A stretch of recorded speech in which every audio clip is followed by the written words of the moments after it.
I'll walk out of here. But yeah, anyway, go on and, Okay. So let's talk a little bit, a different perspective on generics now. And this is the generics of polynomial functors. Very exotic term. Let me show some syntax first. And let's use this slide to look in the bottom right-hand corner. And you'll see a couple of declarations there of nat and it's actually called unat, right? You can disregard the u. That's from an example that I was giving, had put together to give a talk at the object management group. It actually stands for UML. And I was just trying to create an intuition that the guys and gals in the UML community would identify with, right? But this is typical of what we see in Haskell, right? That nat equals 0 or successor, just like we did with Java, right? This is our Haskell syntax. a little shorter, a little more succinct. Yeah. Just a little. Right? Right below that, similar, except we're now defining a list. Right? And it is either nil or it is cons, right, of some type variable A and a list with the type variable A. Right? This is your, canonical list definition in what I think is sometimes called a base functor syntax. And I haven't been able to find. I think that actually comes from the OCaml and ML communities. Is that what I think it means something totally different. To That's yeah, it's a totally different functor. Okay, because I haven't been able to find that in the literature. Right. I think when you said base functor, I'm pretty sure that's OCaml. Oh, cool. I will have to check that out. Yeah. Like for them, functors are modules. It's like a whole module type system. Oh, interesting. Interesting. Well, thank you for mentioning that. Let's look at the definitions on the left before we go back to that last slide. This is the syntax of the polynomial functors. And the idea that we're defining is the same thing, right? N in this case, it's a different symbol for representing nat. And it is either unit or identity, right? U being comparable to 0. The symbol in the middle, right, the binary operator in the middle is the colon followed by the plus sign followed by the colon. That's disjunction, right? It's or. Just like we saw in Java with either, right? It's either one or the other. Okay, we're just using a different symbol. Just to interrupt, at the top, you're saying data U, that data U is a statement by itself. It means a constructor with no value. You want to write to the R. Well, I wondered about that, but I'm thinking it's not. Well, actually, He was trying to go with R's to out. What? What? so okay. to answer your question, right? These are the type constructor on the left up at the top, U, right? Followed by the type variable R. Okay, which is ignored. We're imputing some semantics here that, Right. that this is a recursive position. Okay, and then the data constructor U. That's the syntax from the generics dot regular dot base library. And notice that R doesn't apply, or it doesn't appear on the right hand side. Right, that's what So yeah. it's So it's the constructor U. Okay. Let me just finish my point about the ones down at the bottom because it's the comparison between the syntax on the left and the syntax on the right that helps build understanding, right? So we have type N equals U or I, right, for the successor, which we would compare compare to the successor of nat on the right. So there's some semantics here that are really about, I guess, substituting symbols U, K, I, right, plus star, right, for what we would typically use in other parts of Haskell, right? With the idea, in this case, that generics represent an abstraction from one type of interpretation to another interpretation. And that there's a value to us in being able to remove from managing structure, right, if we were to take out some of the semantics of nil and cons and the human interpretation, right, of the symbols that are used typically in data structures that we understand because we understand the terms that describe them, right? So that's really part of the idea of generics in this community, right, is that there's an abstraction of semantics. Right? I'm going to show a bunch of diagrams that sort of deal with that. I think in a fun way to be able to start to work through a proof of how we can use a more abstract symbolic representation and go into that abstract symbolic representation and come out of that more abstract symbolic representation, right? With the idea that we would be able to somehow do things more efficiently through translation than we would if every time we wanted to define something, we had to impute, symbols that only humans understood, but the machine didn't differentiate at all. One quick question. Yeah. So you disjointed from I. I can take a type parameter of any type, right? R can be any type. Yes. Whereas in the natural definition data nat, the successor constructor can take only naturals. So then, the isomorphism doesn't seem as tight as. Good point. Good point. Okay. I want to understand. Still takes an argument. So. Yeah, but and in this case, we'll take an R parameter. Right. Exactly. And so, that R can be and he goes free. into it later. Oh, okay. Pretty sure. Sorry.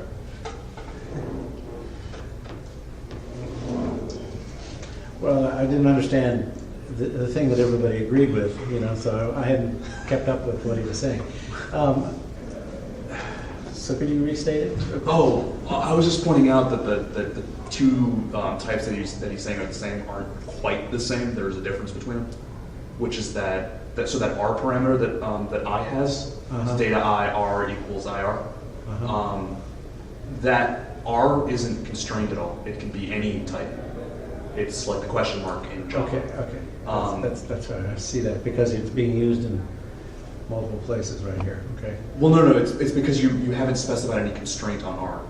There's other syntax that specify constraint. He hasn't applied any of that, and that's probably correct that you don't because I is the identity, and it should be free.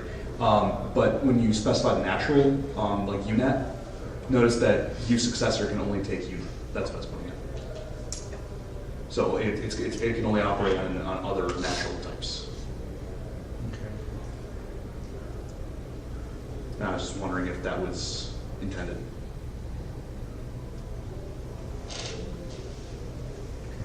Yeah, this is what I'm really showing is examples from the regular library. Okay, so this is a bit about switching of symbols. There are some semantics to it. It's about abstraction. Here, generics in terms of abstraction. Let's just go back and just review this slide.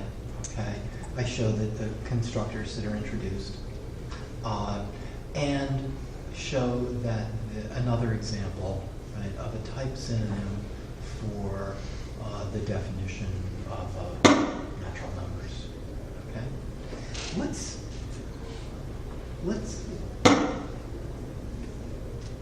work our way through some of this commutative diagram. Okay? How many folks are familiar with commutative diagrams? I suspect there are a couple of hecklers over here on the left. May have seen commutative diagrams. In a nutshell, we want to say that we can go around the circle, right? And that in this case, the three sides, right, delineated by or denoted by F, G, and H are equivalent to the composition of the side, right, that's H dot G dot F. That's Okay. we can go around the circle and there's some notion of equivalence through composition.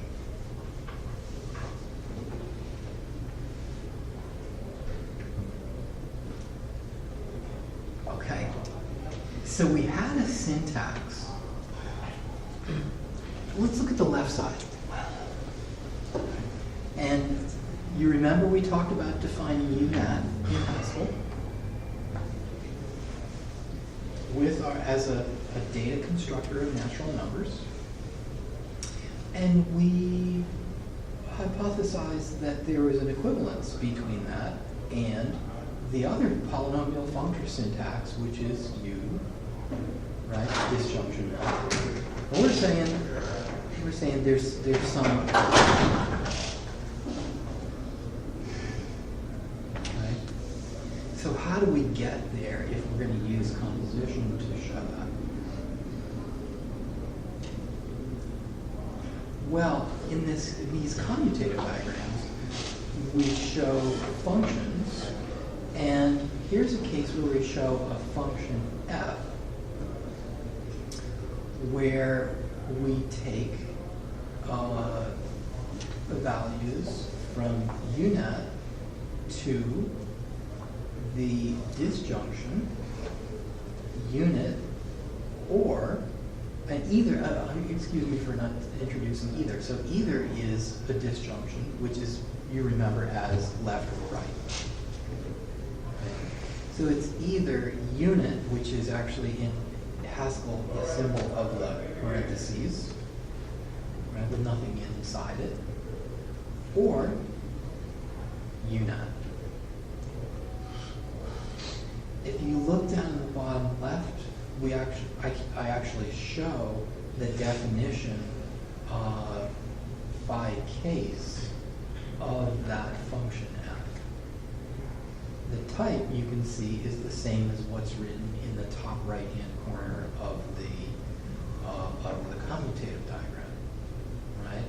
It's the type UNAT taken into either unit or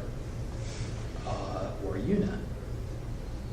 In the first case, the case of U0, right? U0 returns left. They have more alcohol in that party. Right? And in the case of U successor of X, we take the right of U successor in X. So I see folks are studying that very carefully. This is a good... How do you denote successor again? Successor, again, is the data constructor on the right. Right? Let me go back to, right, to this slide, where in the middle on the right data nat A equals either 0 or successor of A, Okay, that's fine. right? So if we were to write this in, we would write in 0, and then we would write in successor to 0. That gets us Without the 1. vertical brace. That's right. Can we go back to the last slide then? The circle, okay.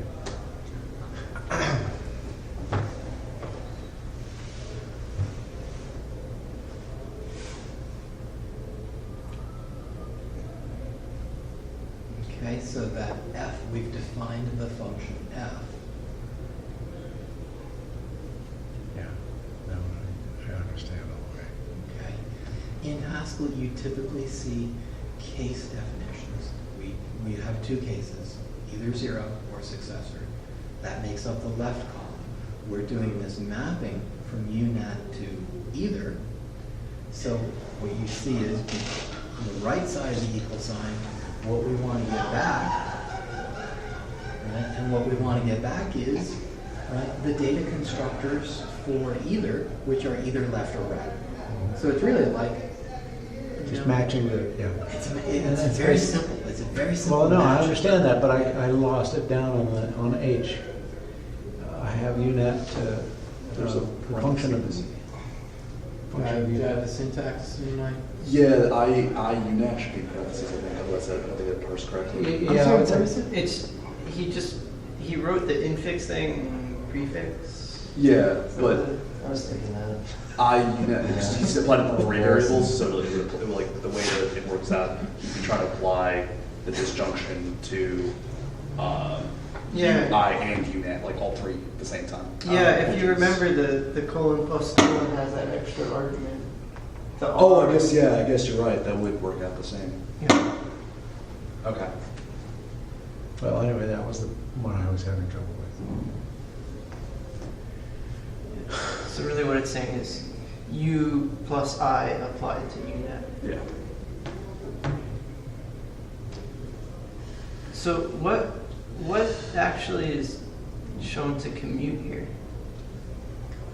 I see both ways are just H composed of G composed of F, right? Yes. Yes, that's really what I can show here.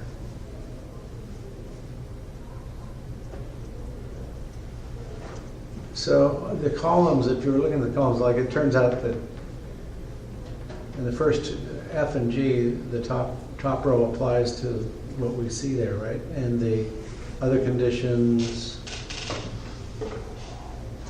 can we assume that they're occurring? Like the second row of U0 equals left parenthesis, dual parenthesis. I mean, I don't see that in the, so the match doesn't occur. So therefore, what are the different instances in the, are those the possibilities that you can construct for F and the possibilities you can construct for G?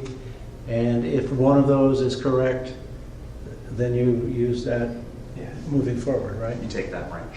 Yeah, you take that branch. Okay, and to answer, I think, a couple of other questions, if we go to the right, down, and to the left, it's the same as going on the left from the top to the bottom. Right? But we can You get have that by there. composition alone, though, don't you? I'm sorry? You have that by composition alone, though, don't you? Because Yes. So, I guess I'm saying the diagram doesn't seem to say too much. It's basically I saying- understand your point. Sorry. Let's take a look at where this goes to, right? We're gonna do it with list, right? And we're gonna go from list into the polynomial functor syntax. And then we're gonna go from list back to UNet, if you look on the left. And what we get is the punchline, right? We count the number of items in the list. And it's 1. So, right, a very simple result, right? But what we get is a constructive, or we have a witness, right, of counting the values in the list. And we go from the syntax of nat and list into the syntax of the polynomial functors, and then we come back out of the syntax and the polynomial functors back to the syntax of nat and list, right? With the purpose of showing that the translation between nat and list into the polynomial functors generates the same result as nat and list. Right? Again, not an impressive result, but a hard-worked result to use the translation of one syntax into the generic syntax or the more abstract syntax, right? And then back from the abstract syntax into the, let's call it, concrete syntax. Right? So that's really the goal of a lot of the work here. Okay. So now that we've kind of looked at the three slides and understood the purpose of what all three slides together are going to do for us, it gives us a better perspective. We've looked here how we've gone from the concrete syntax into the generic syntax, right? For natural numbers, we do something similar with concrete syntax on lists by substituting the polynomial functor syntax for lists, right? Here you can see the function f prime takes us from a list into the disjunction, right, of unit or the pair, right, of a type variable and a list. The function g prime takes us from that same disjunction that I described, right, into a similar definition of either, where in the right term we've substituted the polynomial functor syntax for the concrete list syntax, and then the function h prime removes the either term, or maybe said more appropriately, substitutes the polynomial functor binary operator for disjunction for either. Right? In other words, rather than saying either, we get the plus sign with two colons. Right? And we work through all that with this function h prime defined down at the bottom. That again, by case analysis, right, takes left of u, right, returns the L data type constructor from the polynomial functor syntax, right, with u as an argument. The next case is right, which takes the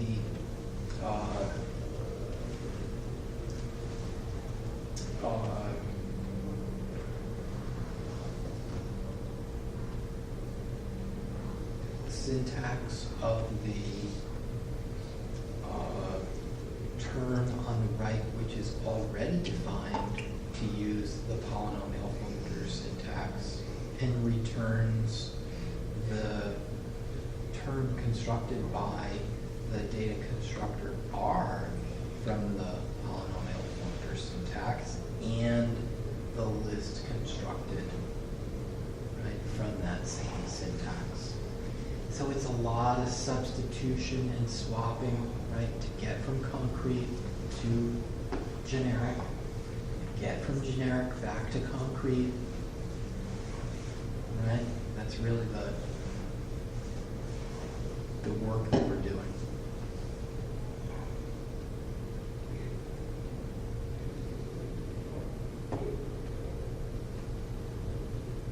And we can study that in careful detail and see that what we get is exactly, as with most of this stuff, we get a very, we get our expected result. We need to work through the details of making it all happen. The types become much more complex to manage, right, now by the time we want to introduce a fixed point operator and a thing called a catmorphism. Right? There is actually some good code associated with this. Right? So what's a catamorphism? Why is a catamorphism something that we talk about? Remember we talked about Haskell being iso-recursive and Java being equal-recursive. Mm-hmm. When we try to operate within a type system, and we call things recursively, or we define things recursively, the patterns that we use require us to account for the iso-recursive complexity, which our intuition is that it was easier in Java because one, it has a type nat successor, 2 has a type nat successor, 3 has a type nat successor. That makes it easier to manage the types that you have to account for. With Haskell, every single one of those values has a different type. So that means more work, right, if we're managing our types closely. With What's the, say that again, every instance of every value has a a different separate type. type. So what is the purpose of even using type as a concept if you can't generalize across values? Well, we can generalize by using our fixed point operator. Okay? Catamorphism is a function that takes recursive operations. Okay? But So it it's doesn't start actually out, an it doesn't advantage. type doesn't start out as being useful by itself, but you construct the type from the individual types. Well, I think the point to be made there is that there is actually a value in having a different, it's a funny use of terms here. There's a benefit. There's a benefit. You're trying to construct types that are like a type for 0, a type for 1, a type for 2. You'd like to be able to distinguish between a list of like 1 and a list of like 2, right?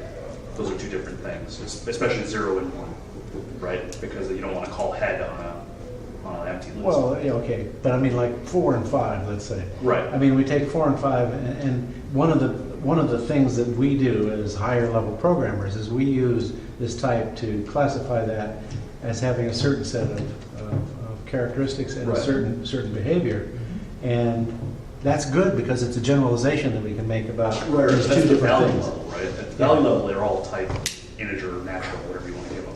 But at the type level, if you're trying to distinguish lists of like 4 from a list of like 5, you need some way to distinguish 4 and 5, and that's what this gives you. Does that make sense? So you wouldn't necessarily use these for, like, You wouldn't say Calculations and 4 stuff has like type that. 4. You would say 4 has type nat still, because you still want to go talk about it. Okay. And let me speak to the point you're making, which is, wouldn't it be smarter if we had sort of a way to manage this type system so that we could expand it and contract it? Yeah. Right? And in fact, we do. And fixed points help us do that. Right? Okay. We get the benefit, we get the best of both possible worlds. Remember that what we do with the type system is we put constraints on things and we stop things from going wrong. So we don't want to give up our iso-recursive system.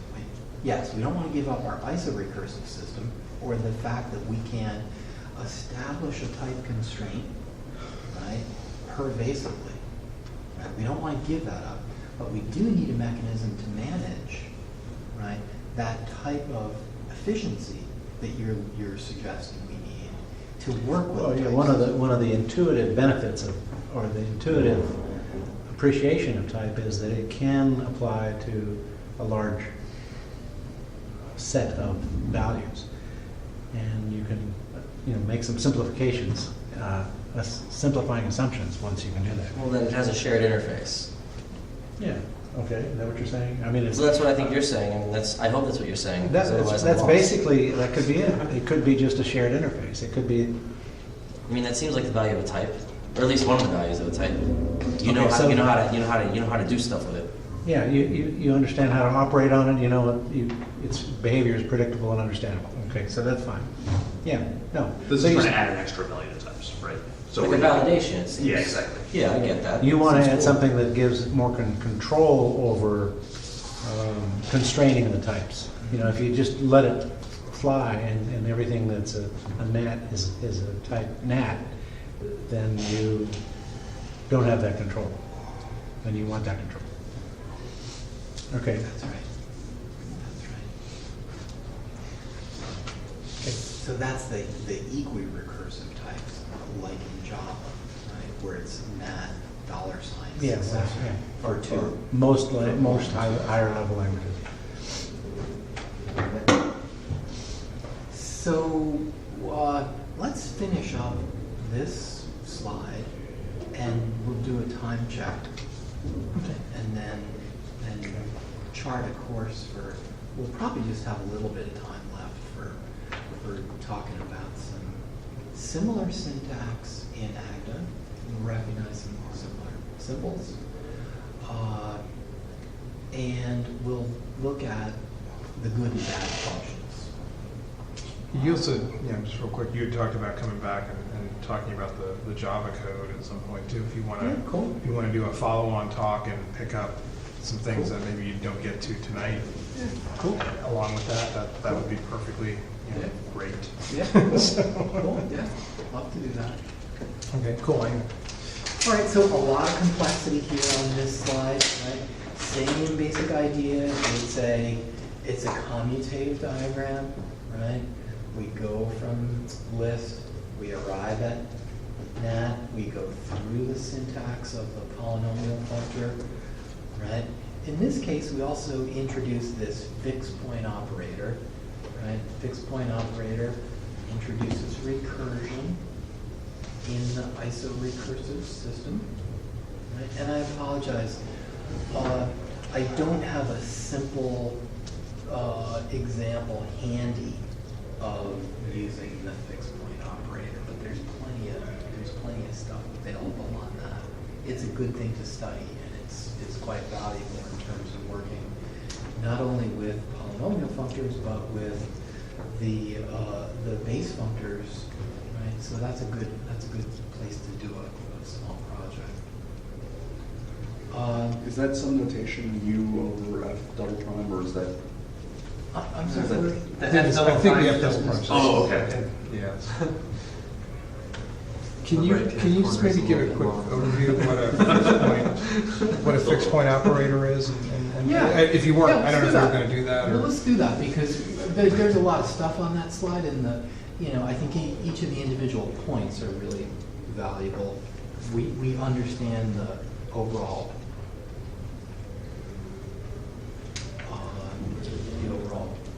purpose there. So let's kind of open up and get my browser here. Let's do, Google might have something. Let's generics dot regular dot base. See if that gets us something. Yeah. You're looking for a package? What is Google? No. That's just the documentation for Google. Google's there's like a website, google.org, possibly. Haskell and Agda /Google? Maybe. It's not Google.com, I can Yeah. tell you that. Anyway, it lets you search Haskell for / Haskell functions. Haskell.org/ And it gives you, it'll give you results, and you can search by type, and it'll give you functions. Oh, Very handy for writing code. Okay, so here's a definition of a fixed point. I like how it says the well-known fixed point. that clears it completely up for me.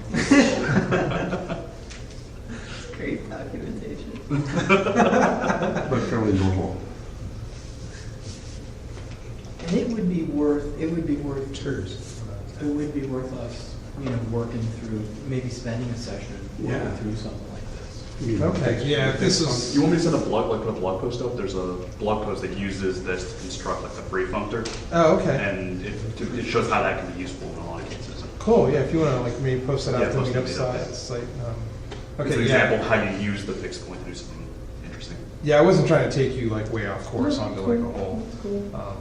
Yeah, I didn't know if there was like a couple sentences you could say about a fixed point. I mean, I know roughly what they are. I mean, they come up in math a lot, Yep.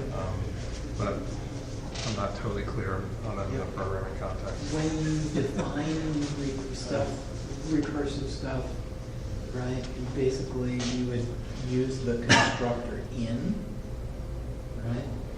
And let's say the syntax would be in 0. And then, and I'm going off the top of my head, if you wanted to have 1, it would be in successor, and then in parentheses, in 0. Okay, so that's what your syntax would start to look like at its most basic level. And there are more elegant ways of defining that, but the idea is it introduces recursion in the definition of the natural numbers. You can also notice that try and expand that type out a couple of times. You'll start to see that it's infinite, and it lets you reference the whole infinite type with one type. You want to get stuff out of it and go back to what's been stuck inside there. You use out. Makes sense. So in and out.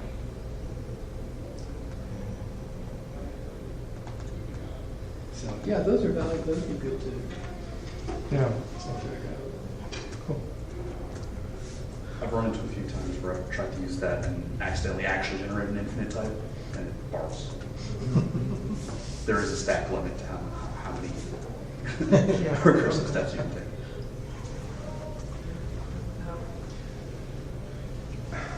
Okay. We only have a few minutes left. Yeah, what's our time? We've got about 15 minutes left, so I mean, I guess I'm gonna get kicked out promptly at 9. I don't know. It's approximately 9. I think we ought to plan to wind down at 9 because people will probably talk and then we'll clean up. Yeah, well, also I think I saw the cleaning people poking their head in here, so I don't know when they want to get in here too, so. We'll get the table cleaned off and then we're good probably. Okay. So let's just eyeball a couple of things here because we don't have a whole lot to go. Notice the similarity in Agda, right, with the syntax that we use, right? Unit, identity. For the purposes of this example, there is no K. Okay, we'll talk about that another time. The plus sign inside the circle, disjunction again. That's disjunction. Again, this is a great part of this constructive work, right? We're working with this minimal logic that we get so much distance out of, right? The cross, that is the product or conjunction. Conjunction. Okay. Same stuff. Interestingly, in Agda, we also introduce an interpretation, which is that nifty syntax you see with the double square brackets on the left and double square brackets on the right. Right? That's sort of our interpretation. I'm just thinking, what is what does the double bracket stand for? It's actually, interestingly, it is interpretation, or it's a, yeah, it means interpretation. That's what that symbol means. What does that mean? Can you use it in a sentence? Yeah, well, actually, it's like, and I think this is a good intuition, it's like in a language like Java, it's like an operation or a method. It's like a method. Right? So how would you read the sentence below the red marker? The Okay. F over F. Okay, so the disjunction of F and G, right, parameterized by the type variable A or alpha, right, equals the, oh, and I'm sorry, I forgot to mention that, I forgot to say interpretation of, right? Okay, the interpretation of the, Or the evaluation of, okay. right? Right, or is equal to the evaluation of F parameterized by A, or the evaluation of G parameterized by A. This is actual code, right? Yeah. So how do people type these double? Yeah, you have to hit the Seems like control a key and go serious up to the problem. funny symbols up at the top. Number one reason why I can't use that. I try to look at the code that's written and then I have to type it, right? You have to cut and They paste have it, these right? things. Yeah, exactly. They have these things in the standard library, right? In the standard library, there's like triple equal sign. And like, I don't have a key for triple equals. Like lambda is actually the lambda character. Like you have to actually type that. Well, I you'll thought maybe I have was to missing have, something, you'll but have I'm glad to, that. you'll have to people reprogram done complained. some keys, I guess, because it's in the Unicode. I guess it's alpha and That was- three it's the- numbers. Yeah, Is that It's probably in there somewhere. Like a little sense sign. disjoint That's thing just in? okay. Actual keys, like you just you have to alt and then type the number. So is that effectively either disjoint? Yeah. Okay. But it also has its co-products. Yeah, I always get that confused because The one interesting thing here, if you look at the bottom left, right, the sigma type, right, similar to a product, except this is a dependent type, right? The if you look at the constructor line, Sigma would be a sum, right? Or- well, this is different than that. Yeah. But you're right. Sure. I mean, it's like that kind of a. You're right, no, you're right. So the comma separator, right, as the constructor, right? And then below that, there are two fields, projection. On the projection 1, or the left projection, is of type A. Interestingly now, the projection on the right is B parameterized by the projection A. This is a good example of the syntax for a dependent type, where the value or the right side, right, depends on the left side. Why does it need to be dependent on the projection on A? Why does it need to be that? Well, why is it defined that way?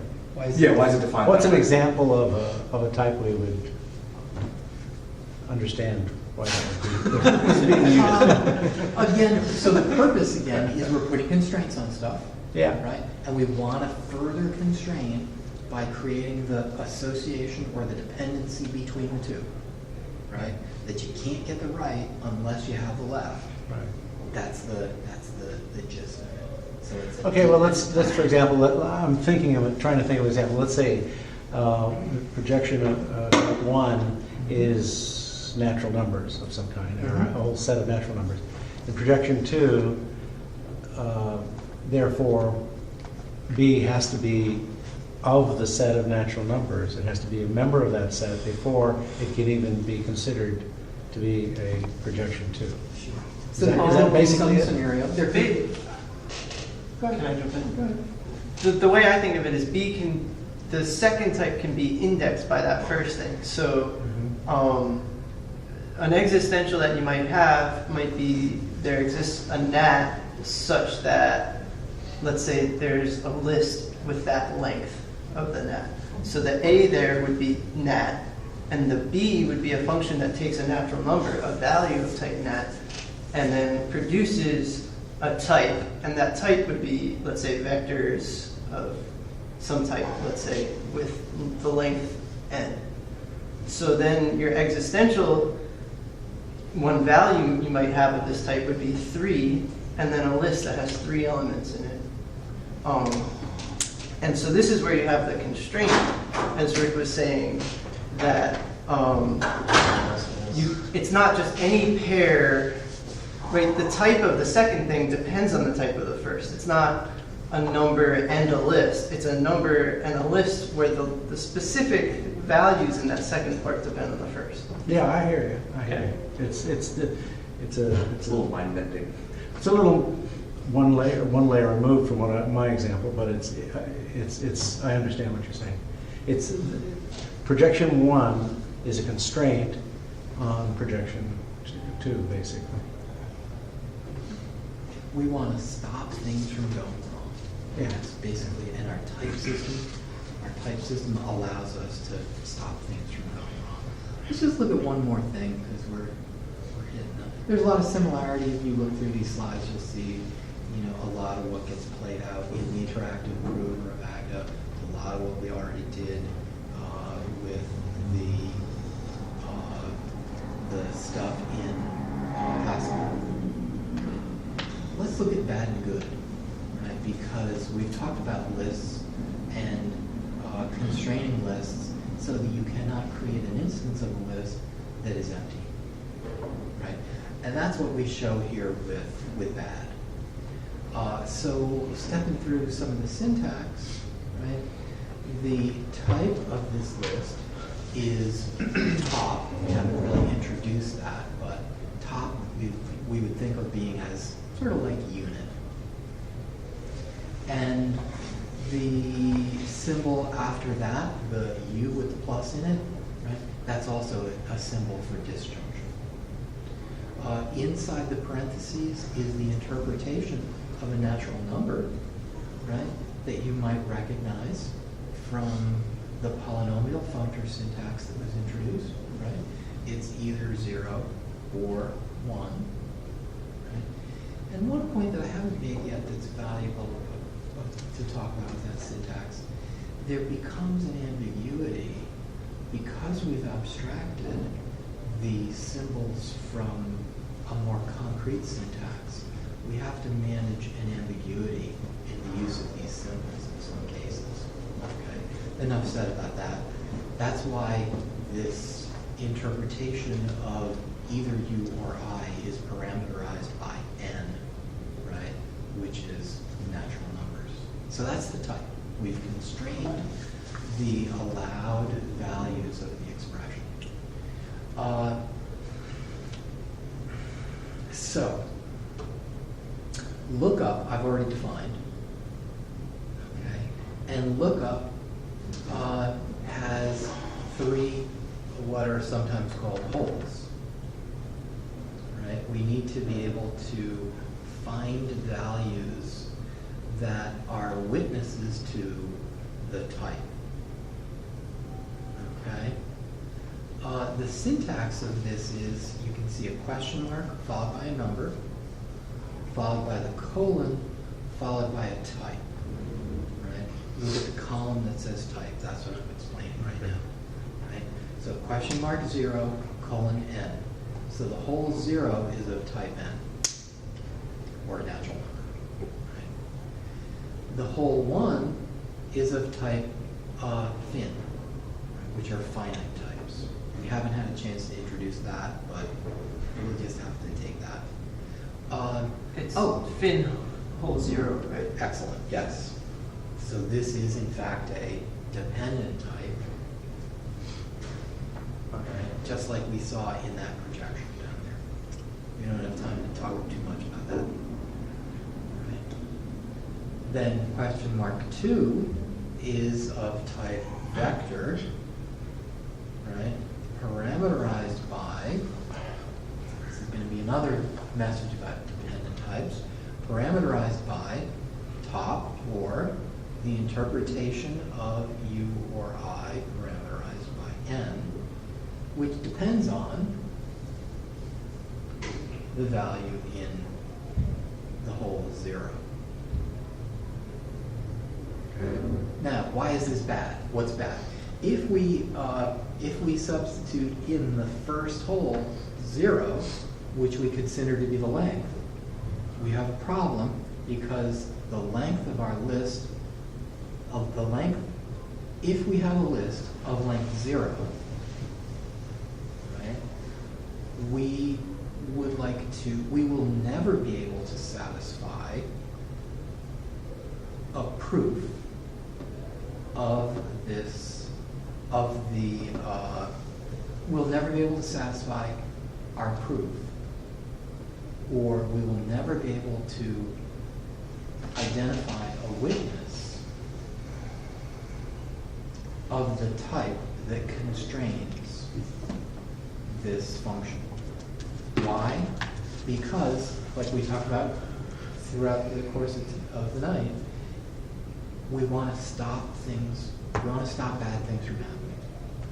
The way we stop bad things from happening is to define a type called bottom, which is that upside down top, right, which you can see there to the right of 1, right, question mark 1, right, bottom is that symbol, question mark 2 is top.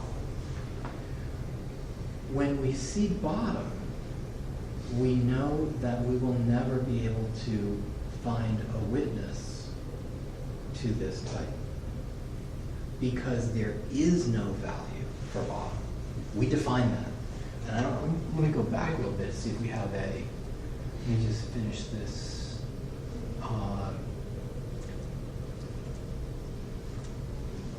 I apologize that I don't have a convenient place that I've defined bottom, but we'll do that another time. We define bottom. Just real quick, Yeah. the third line of bad, is that missing, should that be lookup 0, hole 1, hole 2? Actually, I think you're right, yes. Okay. You're right. Thanks for pointing that out. Yeah, I typed these all in. I didn't paste them out of the code. So that's the gist of it, right? Is that we define bottom, back to our constructive approach, we define bottom to have no value. We put bottom in our constraint system, and when we do something that is wrong, we use bottom to stop the compiler from properly evaluating, or in this case, the type checker, right, from allowing the code to compile. Okay. That's it in a nutshell. So that's bad. Good, we put in the value, if you look at the third line of good, where I did include the lookup, right? And the length of the list is 1 because its successor is 0. If you look across to the right where I explained the types, right, you'll see that there is no bottom in that line, and we do find a witness to the type, and the type checker allows us to substitute values like 1 followed by, I'm reading the bottom line, good equals lookup of 1, right? Then it's the left injection, like we talked about with the disjunction, right? The value of top being TT, true, right? And then the term on the right is a pair, right, which is a conjunction made up of the first term on the left being the left injection, right, or disjunction, true, and on the right, true. Right. There's a lot of explanation that goes into, building all of that up and proving that this. We could spend a couple of sessions on, working through that. I'm sort of confused by the types of good and bad. Okay. Especially because right there, inherited by a disjunction with the top, right? So you could inhabit them easily So it's just with that lookup, right, that's making it. Yeah, and lookup is defined here. Okay. Oh yeah, we skipped that. We just don't have time. We should do some of these. Yeah, if you want, like I said, I'd be happy to do a follow-on to this. You know, it'd be really useful for people who are already somewhat familiar with the language and could edit, maybe not, which language is this, the one that has the weird symbols? Agda. Because of the fact that it's hard to find the symbols on the keyboard. I mean, that's going to be a real problem for those people. But anyway, you know, the fact is, you could eventually, you know, reprogram your keyboard to work that way or whatever. But It's probably an Eclipse plugin for Agda. yeah, I mean, there's plugins to change the characters mapping. It's to called keyboard. Catmorphism, yeah. There's a joke with Agda. So Rick, then are the types of good and compile and then never bad? run it because it compiles. Are they the all the- types of the elements that do? So. Types of good and bad. Yes. Okay, Yes. okay. Does that make sense? Yeah, so it's like, well, since the types in your vector are non-empty, right? You could just make a type, but the idea is you're actually getting it from the list, and so that's why you have that type, and if you do look up, okay. I'm glad you have it clear. Well, just to let you know, there are only probably 2 people who understand a reasonable percentage of what he said. Yeah, I'm not sure about him because. No, I don't feel inadequate or anything. I think the table I may know be that I slightly am weird. just becoming. This is a lot to, This is like a lot to jump into This is cold. like I mean, this is like, you know. I'm trying to grab onto some concepts and some structures so that I can have a way to. Yeah. Hey, 5 years, it took me 5 years. Oh, that's good. Plus, this is looking a lot like lattice theory to me, which is, you know, yeah, 'cause, I mean, just the symbols and just fixed points. There you go, thank you very much. Not that I know that much about lattice theory, but I would. Initially, I I thought would have taken it home, but Plus, there's papers you're a in nice there guy. for all and the it happens to be- Oh, plus it's worth about I mean, that. Fixed floating point. right, exactly. The Andreas That's Lowe, Ralph Hinsey, But apparently and folks in that community. Oh, yeah, I'm familiar with Hinsey. Yeah, okay. Low, is that Low? Yeah, okay, yeah, I think I saw you. I'm worried about these guys. Great guy, I mean, he writes. They seem to be a little more anxious. Yeah. Oh, wow. A little more anxious than normal. Yeah. So. Yeah, another one is to mention, I mean, I know, I think I saw you mention Gibbons. We can go outside. But he's got a, I don't know if you've seen the data But I wanna type get area my, programming in Scala The paper that he does. And that actually, I was gonna mention that earlier because that sort of seemed to correlate to some of the things you were saying about the Yeah, you program. get it. Because he actually makes the case, in that paper, and I didn't really read it thoroughly, but one of the things he makes the So the case is advantage that is, like- Haskell should look at some of the things that Scala's doing in terms of OO. So the value So, of a fixed function. Which is a an way that- interesting idea. I like, Right, you know, you can write in this terms of like loose traits, I think, recursion and stuff like in that. Haskell So, where and he talks you actually have- heavily about instead of generics. calling your function done? on Yeah, which you might want to look at parameterizing just these from the function perspective functions, call that, instead. you know, he's talking about And generics. that allows you And to that do is, But Gibbons. so- Yeah, Jeremy Gibbons, And that'll and I think it actually might be someone like I'm just Heinz. letting you know, How do you say his name, Heinz? jump Yeah, in. I would say Hinsey, Let's say, yeah. give another I think he might be the that co-author. you could like memorize Hint. function. Hinsey, So if you do it's German, that, check with right, him on that. instead of fact So, n could you equals show blah, us an blah, example blah, in it depends on time fact. of the You use do of fact fixed? f, and where f is Fixed. some function that looks like fact. It's in And data.function. instead of calling Sure. fact, you call it f. The So normal it's not ones in recursion. data.function. Yeah. If you want to give me Then, dates, if you I mean, we can make do the the next fixed meetup, function we can as just value continue level. those. You just get regular and facts. do the programming So it stuff. just replaces your f Okay, with fact. just give me some all the way dates, down. and, you know, in the But next month if you want. Now you can jump in, instead of doing fixed, Yeah, this was like write a function like memo. overview, broad. That- Yeah, and yeah. Instead of calling Yeah, functions maybe in like retrospect, we should have it'll made look it up to too, see, you know? have I called it? And I'd also like to see some of the If I Java have code as well on that, Grab too, it, so. if not, Honestly, put it in there, like